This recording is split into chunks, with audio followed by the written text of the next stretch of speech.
Hello, everybody. My name is Kamara, and today we'll be reviewing our fourth installment of Season 4 of the Backyardigans. Season 4, Episode 4, Attack of the 50-Foot Worman.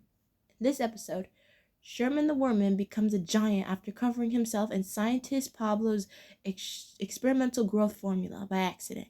Pablo and his assistant Uniqua must find a solution to shrink Sherman back to his original size.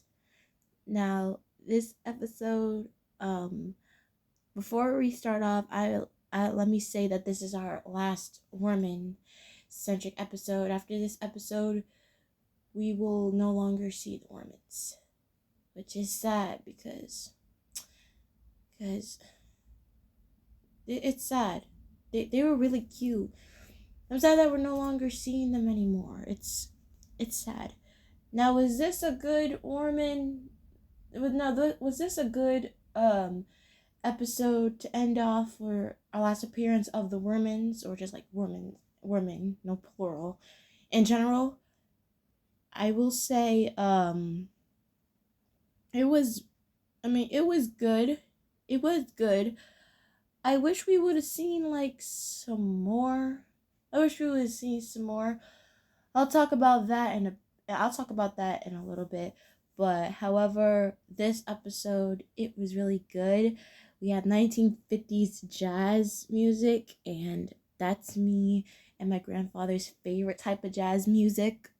Like, he has a whole record collection of them, and I like listening to it with him any chance I get.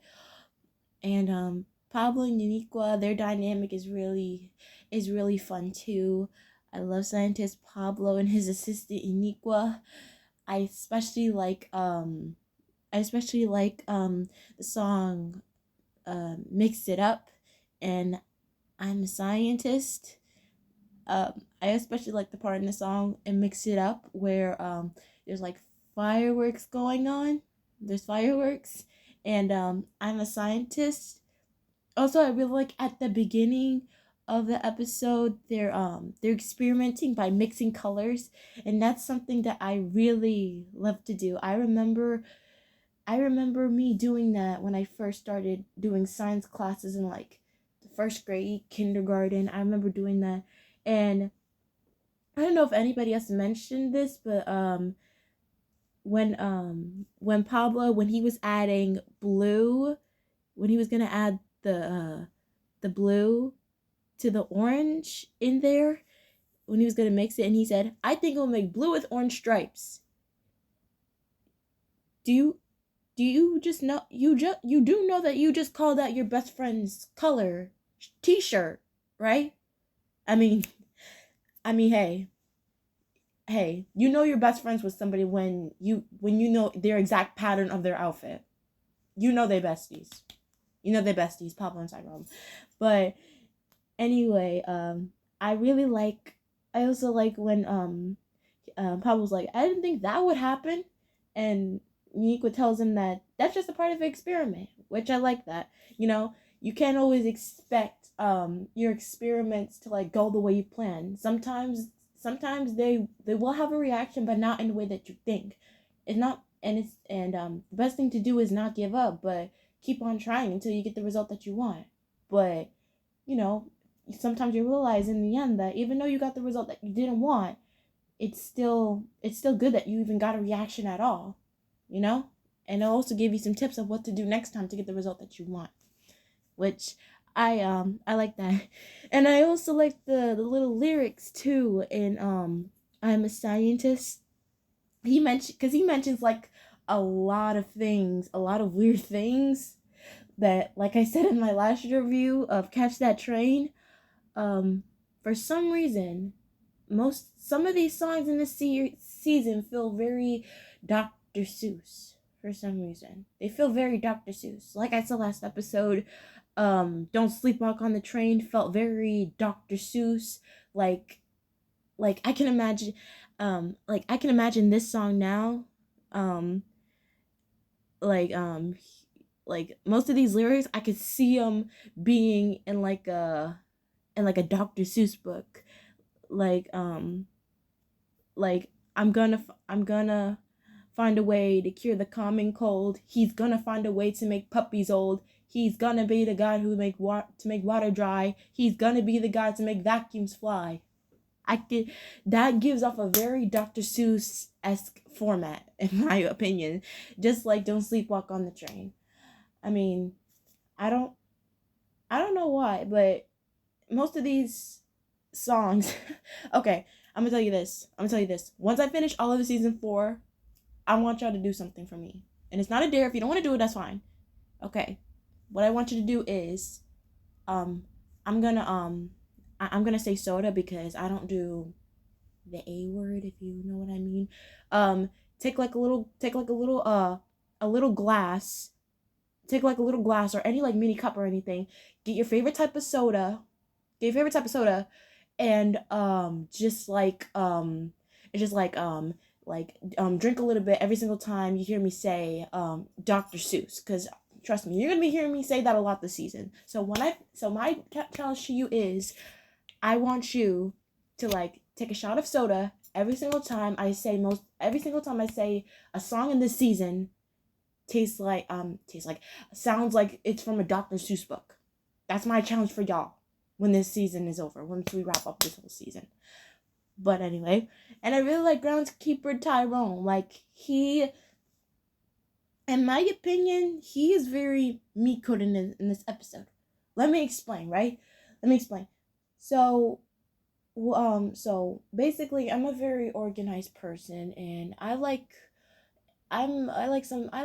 certain things to be in like specific ways and stuff, like, and like how Tyrone was when when Pablo and Unique were about to step on the grass. He was like very he was able to clip off the tiniest blade of grass that was uneven, and he didn't like anything to be unorganized, especially when Sherman went through the flowers. It was really, really, really crazy. It was really crazy how he was able to do that because he was so big. But yeah, and like I really felt for Tyrone because like if anything is out of place, in my opinion, like I start getting like very very agitated.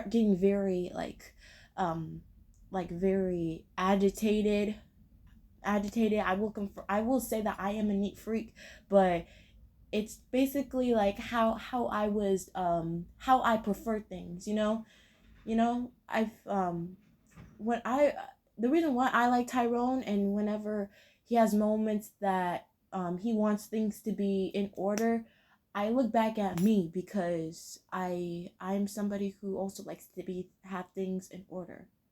I'm someone who also likes to have things in order. I don't like things being out of order, messed up in different places that I did not put them in. Other people telling me what should be when I know, in my opinion, what's best for things to be in said place. So I felt for Tyrone here. I don't know if some people see him as annoying and stuff, especially when he's in the library or like when they first came to the university. But I don't see it here with Tyrone. I don't.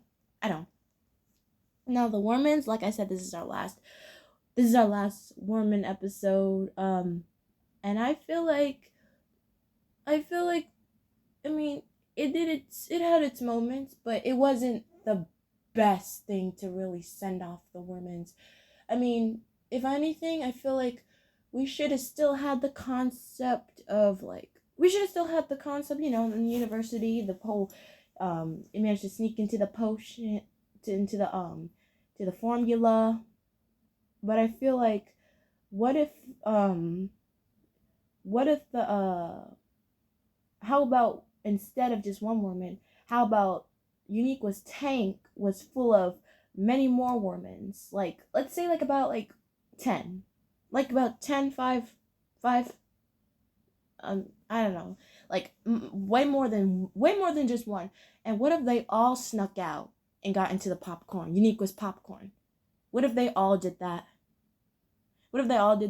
And that way everything would have been more higher stakes, instead of just having to worry about like one You know, I feel like more Wormans could have made this episode a bit more epic, epic to make it like a real, like a, a really a way better send off to our last Worman episode. You know, but that's just me. I feel like more Wormans in this episode with this same concept would have made this episode way better, way better. Um, but I really like the Worman's grunting noise in this episode. It's really cute, and it's all the rhyming. Instead of a shrink potion, you made a pink potion. Instead of a shrink potion, you made a stink potion. The rhyming in this episode is just so funny, and the giant popcorn at the end was very funny. It's really funny, and and this episode I remember watching the most of a lot because, like I said in my part of the review of the Tale of the Mighty Knights, I remember I have and still do have the Big Backyard Adventures DVD with all 3 double lengths, and the DVD with Robot Rampage had the episode not Catch That Train and Attack of the 50-Foot Woman, because those 2 episodes of season 4, and so was that special.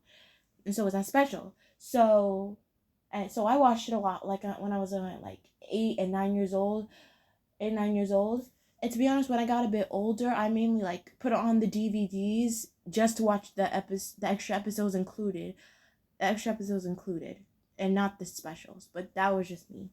So yeah, this episode, it's our last Worman episode. It wasn't the worst, nor was it like the most epic way to send off the Wormans, who were my favorite supporting characters. Overall, I'm gonna give this episode, I'm gonna give it a 6.9. Not a 7, a 6.9, because everything was good. The songs were mostly my highlight, and mainly the dialogue, but the concept itself needed a bit more tweaking. It could have still stayed the same, but it needed a bit more tweaking, which is yeah. But aside from that, some moments in this episode gave a little bit of Dr. Seuss, and I was here for it. So yeah, this episode is getting a 6.9. A 6.9. Now, tune into our next episode, as next we will be reviewing an episode that at first, for the longest when I was younger, was pretty forgetful, but nowadays when I keep on looking back at it, I will truly say, just a little bit of a sneak peek here, that this episode in season 4 may be in my top 5. It may be. So, tune in to me next time, as we'll be reviewing our next episode, season 4, episode 5, Dragon Express. See you all next time. Also, one more thing to mention at the end. I kind of wanted Austin and Tasha to be students at the university. I'm just going to say it right now.